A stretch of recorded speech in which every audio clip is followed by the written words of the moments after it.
चलिए, तो ये दिख रहा है आपको कोलपिट ओसिलेटर। तो आज अपना टारगेट कोलपिट ओसिलेटर को पढ़ना है कि कोलपिट ओसिलेटर आखिरकार क्या है। अब देखो, सबसे पहले तो कोलपिट ओसिलेटर में एक एम्पलीफायर है। इसका मतलब मुझे ये तो समझ में आ गया कि अगर मुझे कोलपिट ओसिलेटर बनाना है तो एक मुझे क्या लेकर आना होगा, एम्पलीफायर। उसके अलावा रेजिस्टेंस रेजिस्टेंस रेजिस्टेंस। इसका मतलब ये भी पक्का है कि अगर मुझे कोलपिट ओसिलेटर बनाना है तो मुझे रेजिस्टेंस भी चाहिए। उसके अलावा देखो, capacitor capacitor capacitor capacitor capacitor. इसका मतलब कोलपिट ओसिलेटर के लिए कैपेसिटर भी चाहिए। और उसके अलावा इंडक्टेंस। मेरी कंपनी को कोलपिट ओसिलेटर बनाना है तो मेरी कंपनी को सबसे पहले क्या खरीदना होगा, एम्पलीफायर। उसके अलावा क्या खरीदना होगा, RLC यानी कि पैसिव कंपोनेंट। और एक क्या खरीदनी होगी, बैटरी। एक बैटरी खरीदनी होगी। तो कोलपिट ओसिलेटर बनाने के लिए सबसे पहली मेरी यही आवश्यकता है, एक एम्पलीफायर, RLC और बैटरी। ये मुझे चाहिए। क्यों, कोलपिट ओसिलेटर बनाने के लिए। यस,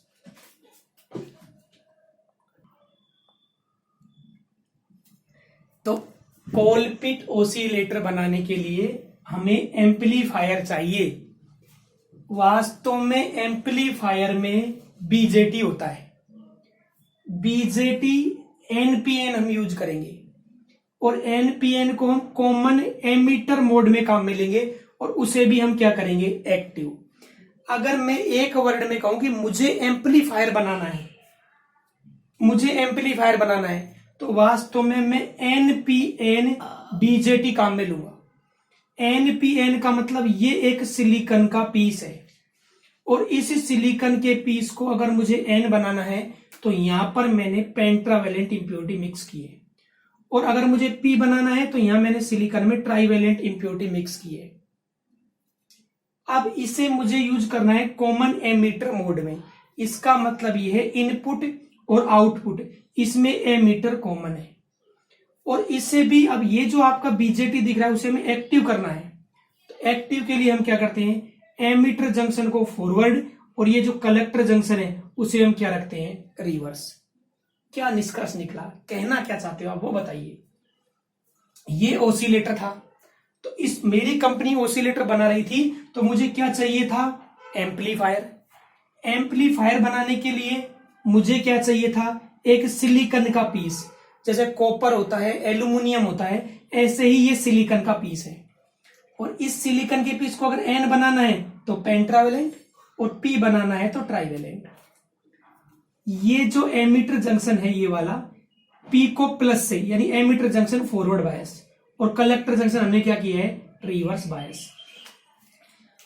ओसिलेटर को, एम्पलीफायर को या फिर ये जो आपको बीजेटी दिख रहा है इसे ऑन करने के लिए हमें बैटरी चाहिए।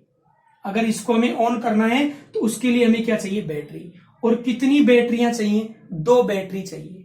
लेकिन कोलपिट ओसिलेटर में केवल एक ही बैटरी होती है और इस बैटरी का जो वोल्टेज है, मैंने अपनी मर्जी से मान लिया, इस बैटरी का वोल्टेज मान लो 10 वोल्ट है। इसका रेजिस्टेंस 8 ओम और इसका रेजिस्टेंस 2 ओम। तो ये जो लाइन है इसमें कितनी करंट फिल होगी, 1 एम्पियर। तो यहां पर 8 वोल्ट और यहां पर क्या होगा, 2 वोल्ट होगा। ये पोटेंशियल डिवाइड हो गया, ये वोल्टेज डिवाइड हो गया। और अगर मैं ये एक वर्ड में कहूं तो ये 2 बैटरी हो गई। ओसिलेटर को, एम्पलीफायर को या इस सिलिकॉन के पीस को एक्टिव करने के लिए, ऑन करने के लिए 2 बैटरी चाहिए। लेकिन हमारे पास 2 बैटरी नहीं है, हमारे पास एक बैटरी है। उस एक बैटरी के पोटेंशियल को हमने क्या कर दिया, डिवाइड कर दिया ये 2 रेजिस्टेंस से। तो इसमें हम पोटेंशियल डिवाइडर बाइसिंग काम में लेते हैं। ये पोटेंशियल डिवाइडर बाइसिंग काम में लेते हैं। सबसे बढ़िया बाइसिंग यही है। तो ओसिलेटर में हमें ये दोनों रेजिस्टेंस का रोल पता चल गया और इस बैटरी का रोल पता चल गया। उसके बाद हम कहां चल रहे हैं, आगे। यस,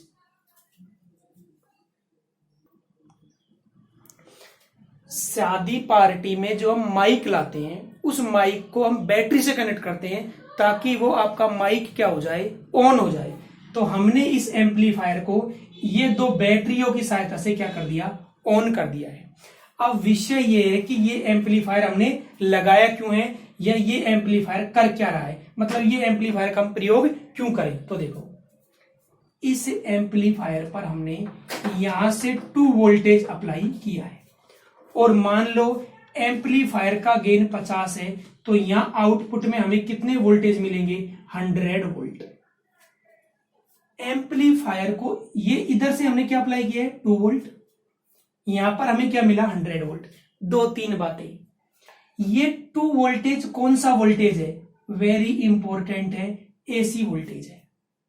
अच्छा, एसी का भी कौन सा वोल्टेज है, ये सिग्नल वोल्टेज है। अब सबसे इंपॉर्टेंट बात है ये 2 वोल्टेज आया कहां से, तो इसको अगर अभी यहां से ओपन है, ये 2 वोल्टेज आया क्या से, ओसिलेटर में बाहर से कोई इनपुट अप्लाई नहीं करते, लेकिन हमारे सर्किट में जो बेफालतू की आवाज उपस्थित रहती है, अनवांटेड आवाज, उस आवाज का जो उस आवाज के बदले में जो वोल्टेज बनेगा वो वोल्टेज इस पर इनपुट की तरह कार्य करता है। ये वो 2 वोल्टेज है, क्या कहा, बाहर से कोई इनपुट नहीं, सर्किट में बेफालतू की आवाज है, उस आवाज का जो वोल्टेज है वही इस पर इनपुट का कार्य करता है, और ये हमारा कौन सा वोल्टेज है, एसी वोल्टेज है। डन। अब मान लो मेरी कम आवाज है, मेरे सामने 10,000 आदमी है, तो जो एम्पलीफायर है उस आवाज को क्या कर देगा, बढ़ा देगा।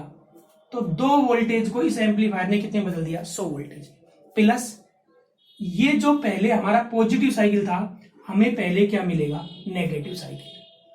चमत्कार से कम नहीं है, पॉजिटिव है इनपुट में लेकिन आउटपुट में क्या मिल रहा है, नेगेटिव। यानी कि ये जो एम्पलीफायर है 180 डिग्री का फेज शिफ्ट प्रोवाइड करता है, 180 डिग्री का फेज शिफ्ट प्रोवाइड करता है। ओसिलेटर, ओसिलेटर में एम्पलीफायर, और वो भी कॉमन एमिटर मोड में, इनपुट और आउटपुट के मध्य 180 डिग्री का एंगल, तो ये इन्वर्टिंग एम्पलीफायर भी कहलाता है। तो एम्पलीफायर ने किया क्या, वोल्टेज को बढ़ाया और प्लस 180 डिग्री फेज शिफ्ट भी प्रोवाइड किया।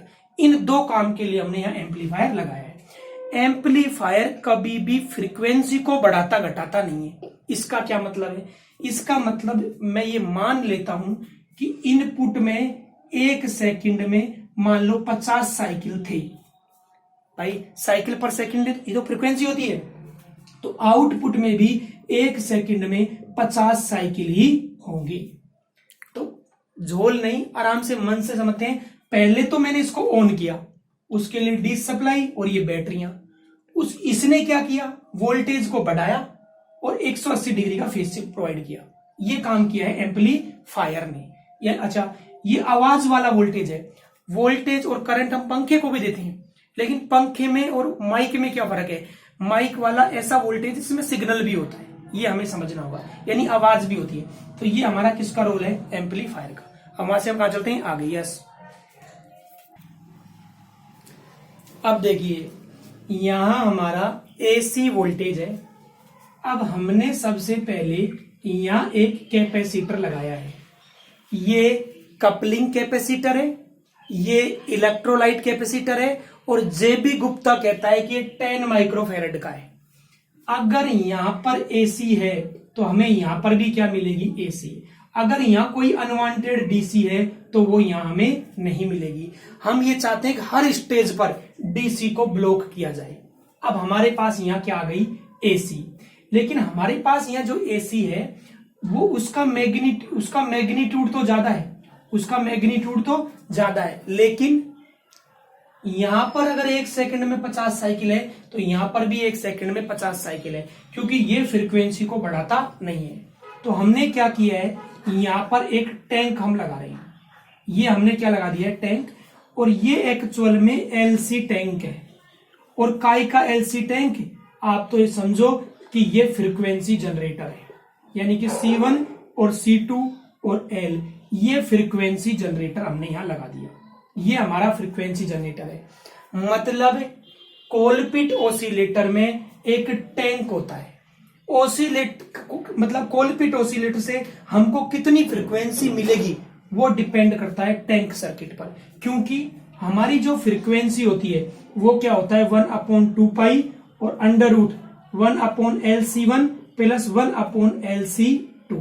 क्या कहा मैंने? कोलपिट ओसिलेटर से कितनी फ्रीक्वेंसी मिलेगी ये डिपेंड करता है टैंक सर्किट पर। अब फ्रीक्वेंसी का जोल क्या है? हाँ, यहां पर मैंने माना था, अगर मैं यहां की बात करूं 1 सेकंड में 50 साइकिल। अब आपको पता है कोलपिट ओसिलेटर 100 मेगाहर्ट्ज तक फ्रीक्वेंसी के लिए यूज करते हैं। इसका मतलब 10⁶ क्या हो गई? हर्ट्ज। यानी कि अगर मैं यहां पर बात करूं, यानी एक तरह का ये इसका आउटपुट है, तो वेरी वेरी इंपॉर्टेंट है, यहां पर ये जो मुझे साइकिल मिल रहे हैं, ये जो मुझे साइकिल मिल रहे हैं 1 सेकंड में 10⁶ साइकिल मिल रही है। 1 सेकंड में यहां 50 साइकिल थे, लेकिन यहां 1 सेकंड में हमें कितने मिल रहे हैं? 10⁶ क्या मिल रहे हैं? साइकिल। यानी कि ये जो आपका टैंक है उसने हाई फ्रीक्वेंसी को क्या किया? जनरेट किया। प्लस यहां पॉजिटिव है, यहां नेगेटिव है, लेकिन यहां वापस क्या है? पॉजिटिव। क्यों? ये हमारा फीडबैक है, ये हमारा फीडबैक है, ये हमने मान लिया यहां से हमारा फीडबैक है। तो फीडबैक वोल्टेज और इनपुट वोल्टेज दोनों इन फेज होने चाहिए। फीडबैक वोल्टेज और इनपुट वोल्टेज दोनों फीडबैक वोल्टेज और इनपुट वोल्टेज दोनों इन फेज होने चाहिए। ये बारकसन की कंडीशन है। तो इन फेज कब होंगे? 180 डिग्री फेज शिफ्ट तो प्रोवाइड कर रहा है हमारा एम्पलीफायर, और 180 डिग्री फेज शिफ्ट हमारा कौन प्रोवाइड कर रहा है? Capacitive feedback. अब देखो, तो अब हमने कहा क्या? हमने ये कहा कि भाई हमें कोलपिट ओसिलेटर से हाई फ्रीक्वेंसी चाहिए थी, तो हाई फ्रीक्वेंसी हमें किसने जनरेट करके दी? टैंक ने। अब ये हाई फ्रीक्वेंसी हमको क्यों चाहिए? ये हाई फ्रीक्वेंसी का क्या बनेगा? क्यों काम में ले हम इस हाई फ्रीक्वेंसी को? मतलब हाई फ्रीक्वेंसी की आवश्यकता क्या है? तो देखो, जैसे मान लीजिए मुझे यहां से जाना है, मान लो दिल्ली, तो मैं अपने आप को किस में रख दूंगा? ट्रेन में, और ट्रेन मुझे लेकर चली जाएगी। लेकिन अगर मेरी आवाज को यहां से दिल्ली भेजना है, तो मैं अपनी आवाज को किस पे रखूंगा? हाई फ्रीक्वेंसी पर। मैं अपनी आवाज को किस पर रखूंगा? हाई फ्रीक्वेंसी पर। तो वो हाई फ्रीक्वेंसी मेरी आवाज को ले जाती है। तो ट्रांसमिशन के लिए, यानी सिग्नल ट्रांसमिशन के लिए, आवाज ट्रांसमिशन के लिए, मैसेज ट्रांसमिशन के लिए हमें क्या चाहिए? हाई फ्रीक्वेंसी चाहिए। तो ये हाई फ्रीक्वेंसी हमें कौन दे रहा है? टैंक दे रहा है। अब यहां पर हमने इसको अप्लाई किया, यहां पर हमने अप्लाई कर दिया इस तरह से यहां पर। अब जो हमारा ये सिग्नल है, इसकी जो फीडबैक वाला सिग्नल है, अब उसका जो इनपुट है वो लगभग 2 वोल्टेज ही है, लेकिन अब उसकी फ्रीक्वेंसी कितनी है? 10⁶ हर्ट्ज। तो फिर अब यहां पर भी हमें फ्रीक्वेंसी क्या मिलेगी? 10⁶ हर्ट्ज, क्योंकि जो ओसिलेटर है वो तो फीडबैक से ही चलता है। इसको हमने यहां पर लगा दिया 10⁶, मतलब 10⁸ भाई 100 तो ये और मेगा, यानी 10⁸ हो गया, सॉरी, ये हमने यहां पर अप्लाई किया, तो आउटपुट में हमें कितना मिलेगा? 10⁸ हर्ट्ज। डन और नो डन? तो ये हमारा कोलपिट ओसिलेटर है। अब हम इसे कंक्लूजन में और नट सेल में आपको बताते हैं। यस, चलिए, तो अभी हमने एक छोटी सी गलती की है, वो ये है भाई 100 और मेगा, तो ये 10⁸ हर्ट्ज है, ये आप ध्यान रखें। अब हमें फ्रीक्वेंसी अगर वेरिएबल चाहिए, अगर फ्रीक्वेंसी हमें डिफरेंट चाहिए, तो C1 और C2 ये जो दोनों कैपेसिटर है इसकी गैंग ट्यूनिंग करते हैं। गैंग ट्यूनिंग का मतलब क्या है? कि दोनों की वैल्यू को मतलब बराबर बढ़ाते हैं, ताकि इन दोनों का रेशियो क्या रहे? कांस्टेंट रहे। यानी हम इन दोनों की क्या करते हैं? गैंग ट्यूनिंग करते हैं। तो ये हमारा कौन सा ओसिलेटर हो गया? कोलपिट ओसिलेटर। कितनी फ्रीक्वेंसी के लिए? 100 मेगाहर्ट्ज। डन है। अच्छा, ये हमने जो एक तो रेजिस्टेंस लगाया RE, ये स्टेबिलिटी के लिए, और ये CE यानी एमीटर बाईपास कैपेसिटर। यहां पर एक्चुअल में AC भी है और DC भी है। AC को बाईपास करने के लिए हमने ये आपका एमीटर कैपेसिटेंस हमने लगाया। डन और नो डन? यहां से AC बाईपास हो रही है और यहां पर आपकी क्या है? DC। डन और नो डन? तो अब हम इसको कंक्लूजन या नट सेल में लिखेंगे। यस,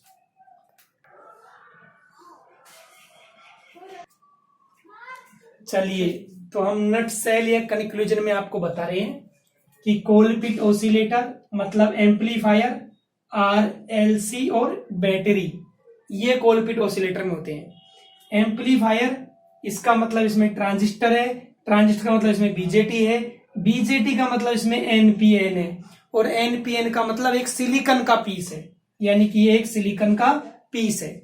एन बनाने के लिए पेंट्रावेलेंट और पी बनाने के लिए ट्राइवेलेंट।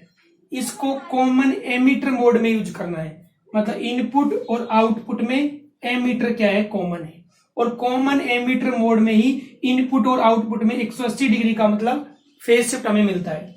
इसे हमें एक्टिव करना है, जैसे माइक को हमें ऑन करना होता है। तो एमिटर जंक्शन को फॉरवर्ड, एमिटर जंक्शन को फॉरवर्ड और कलेक्टर जंक्शन को हम क्या रखेंगे, रिवर्स। कोलपिट ऑसिलेटर, उसमें एम्पलीफायर, और एम्पलीफायर का मतलब एक सिलिकॉन का पीस प्लस हमने उसे क्या कर दिया है, एक्टिव। हमारे ऑसिलेटर में एक्टिव और पैसिव दोनों एलिमेंट है। एक्टिव का मतलब एम्पलीफायर और पैसिव का मतलब आपका आरएलसी।